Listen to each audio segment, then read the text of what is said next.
வணக்கம். இப்பதிவினை முதற் தடவை பார்ப்பவர்கள் சப்ஸ்கிரைப் பண்ணி பார்க்கும்படி தயவுடன் கேட்டுக்கொள்கிறேன். தத்துவங்கள். இரக்கமில்லாத மழை ஈர விறகுகளுடன் இருமுகிறாள் அம்மா.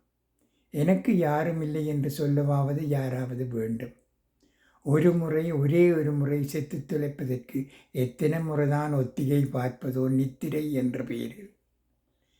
எண்ணலும் பொரியரிசியும் தயாராக இருக்கட்டும், மழை வரப்போகிறது. எதுவும் பேசாதே, எதுவும் நினைக்காதே, பெயர் விதி எதை பற்றியும் கேள்விகள் வேண்டாம். இங்கு நீயும் நானும் ஒருவரை ஒருவர் பார்த்தபடி இருப்போம். ஒரு செடிக்கு நினைவென்று ஒன்று இருக்குமெனில் அது அதன் முதற்பூ பூத்த திருநாளாகத்தான் இருக்கும். தன்னை பின்தொடரும் குழந்தை வழி தவறிவிடக்கூடாதென்று தேன் அருந்திய பூவிலேயே பசியுடன் அமர்ந்திருக்கிறது ஒரு வண்ணத்துப் பூச்சி. நன்றி, வணக்கம்.